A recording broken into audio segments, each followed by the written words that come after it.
Hello YouTube, it's Aaron from Team Endgame here, bringing you a deck profile on my Coral deck that I took to Springfest in Cardiff 2018. The deck performed really good. It went out 7 rounds, 6-1, only 1 loss to Darkness, which I'm very happy with. You can hear more about the details on those games on the road report that we did, which I'll link at the end of the video. But as for now, I want to get straight into the deck profile. This is a unique build that me and Faz both sort of worked together to create. Faz has gone for a slightly more explosive variant by using more crits rather than stands, where I've gone for an 8 stand variant and also completely messed around with the ratios of the deck to try and be as rushy and aggressive as I possibly can. So starting off, we use Angelic Star Coral as your starter, obviously, because it's the ride chain. So for those who don't know, her skill is if you ride the grade 1 Fresh Star Coral on top of her, then you get to do a top 7 check for the grade 2 Shiny Star Coral or the grade 3 Aurora Star Coral. And if you do not ride the grade 1 Coral, then you can call her out to Rearguard. So originally when we started playing around with the deck, we would always keep her in Soul because you need Corals in Soul for the grade 3 skill. But the way I've now built the deck, you would always call her out if you miss the grade 1, simply because you've got a grade 2 that can pop her into Soul later on. So that's really good. Moving on to grade 1s, you've got 4 Fresh Star Coral, which is your grade 1 of the ride chain. So her skill is, if you have Angelic Star Coral in the Soul, she'll get 1k continuously, so she'll become an 8k Vanguard. And her second skill is, when a grade 2 Bermuda Triangle that is not Shiny Star Coral is ridden on top of this unit, you do a top 7 check, look for the Shiny Star Coral, and then re-ride it, which enables you to get the ride chain off, and it helps put the extra Coral in Soul, etc. blah blah blah. So you run her at 4 because you want to find the ride chain and because it's a Coral that you want to try and get into your Soul. You need to maximise on that as much as possible in this deck.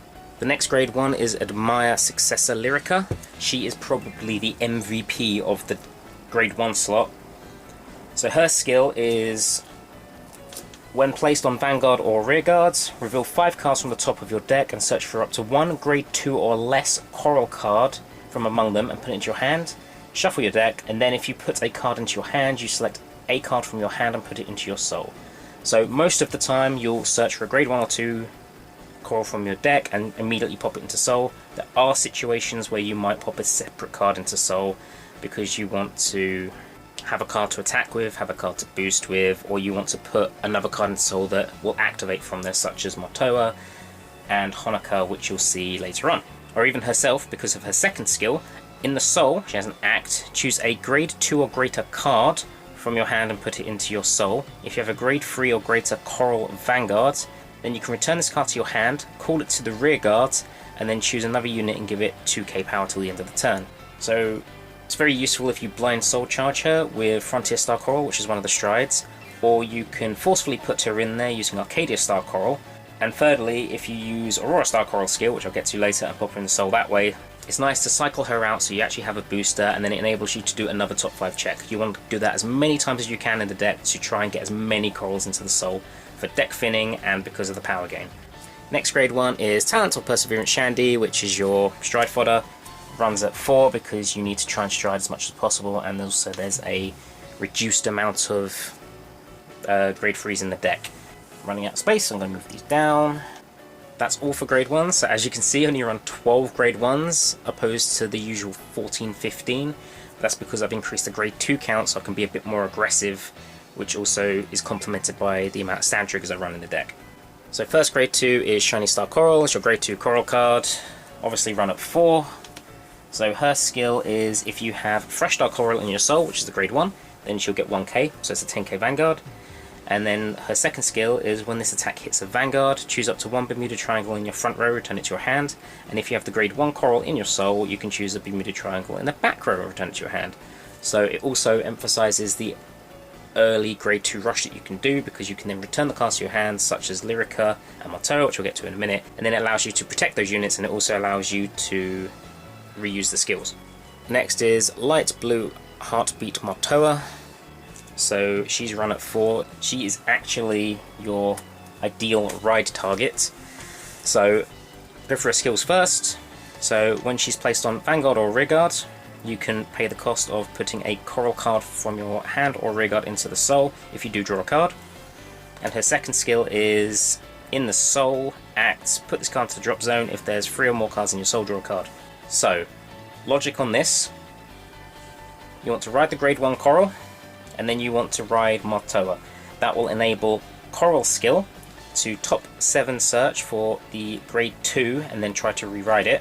So the reason that you want to ride Martoa as your main grade 2 is because if you ride on top of coral after getting the ride chain off, you do the top 7 check to look for the grade 2 coral, which then re-rides on top of Martoa. So it gets her into the soul, it gets another coral out of your deck onto the Vanguard, and you still get the opportunity to use Martoa's first skill and pop a coral into soul to draw a card. It basically ticks all the boxes of what you want to do with Martoa. Even if you have the grade 2 coral in your hand, you still prioritise Martoa because you can use her first skill to pop that into soul and draw a card, cycles through, and then you still got a tip 7 search if you want to try and get another coral. Your MVP in the grade 2 lineup is obviously Speaker. So for those who don't know, Speaker is GB1. When this attacks a Vanguard and is boosted, you can counterblast 1, choose one of your rear guards, return it to your hands, call a card from your hand to the rear guard, and that unit gets 3k. So it enables chain attacking, and in the coral deck it's just insane because of the numbers that are getting piled up on your front row. So she has to be at 4 because you basically have to find her. She is one of your top win conditions.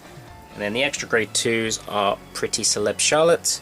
So she's a very, very old card. On the rear guard, counterblast 1. When this attack hits a Vanguard, if you have a Bermuda Triangle Vanguard, you can counterblast 1, return it to the hand, and then call a card not named herself to an open rearguard circle.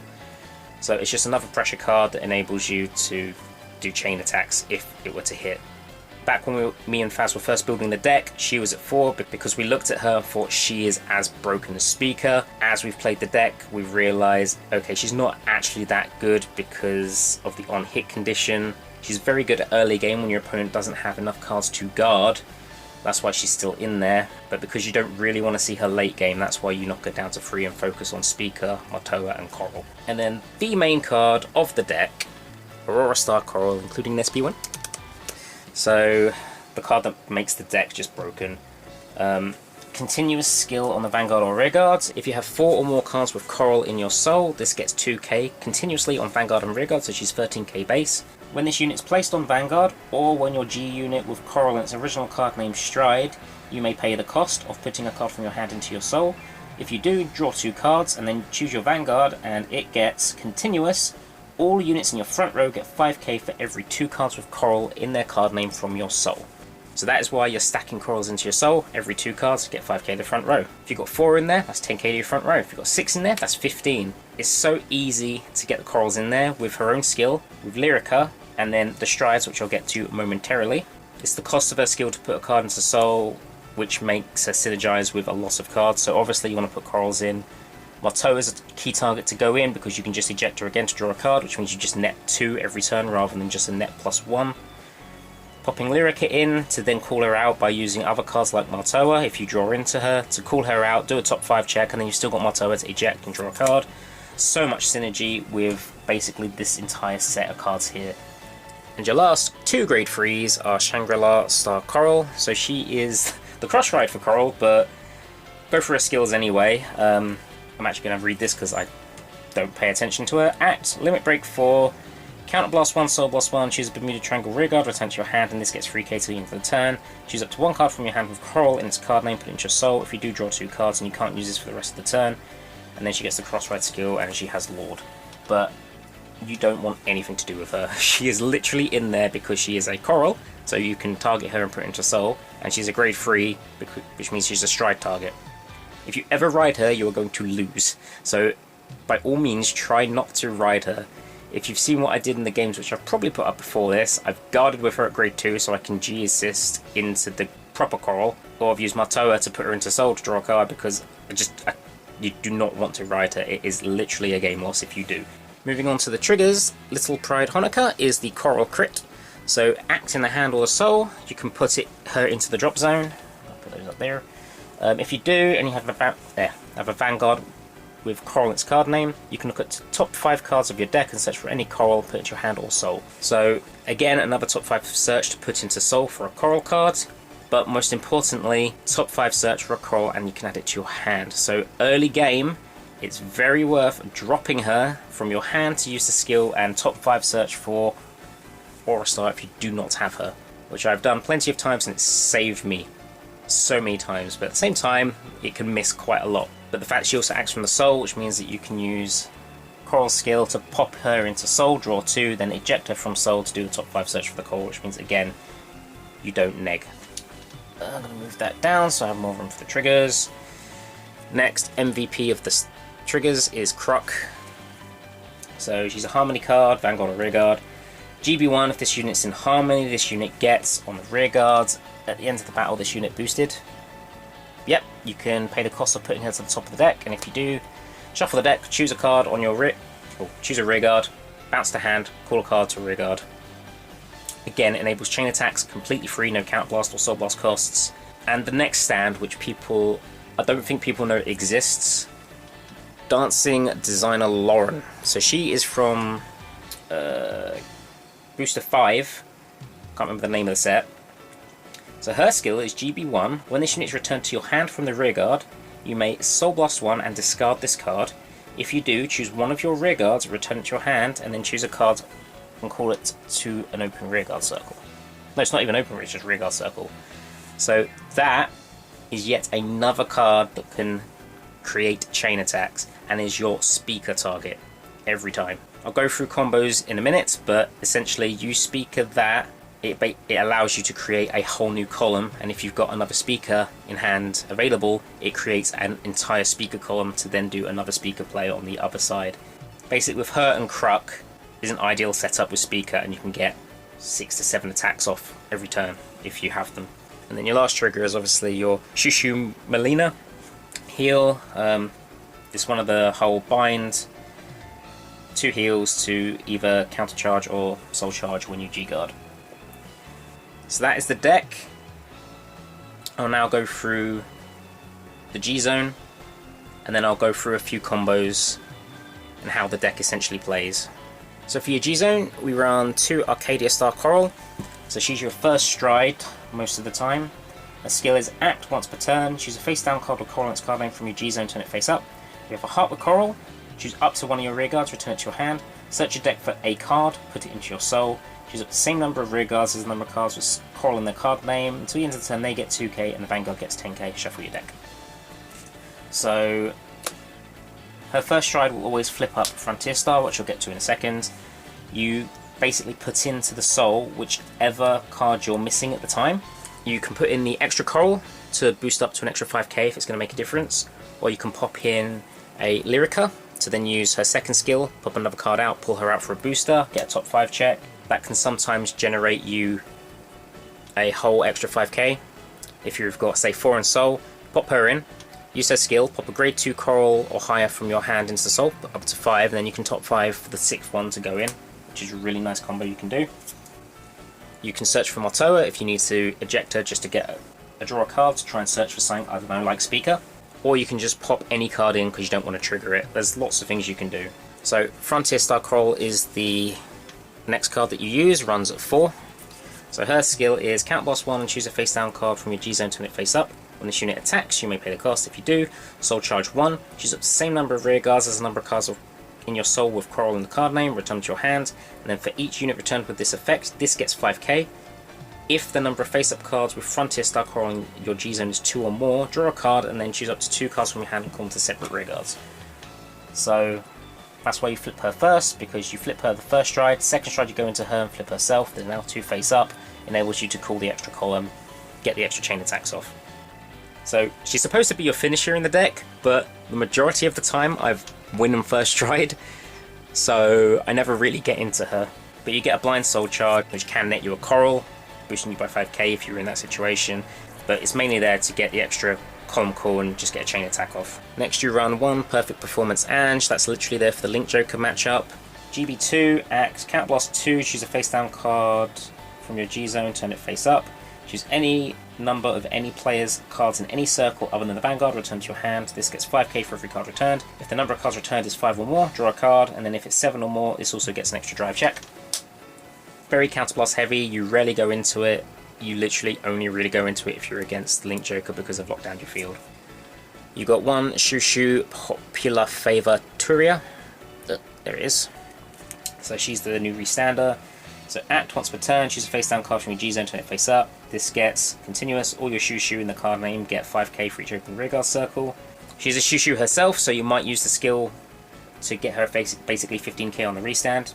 And her second skill is once per turn, GB free. At the end of the battle, this unit attack, choose up to 3 rearguards, put them to the bottom of the deck in any order. If you put 3 cards, stand this and it gets -2 drive checks.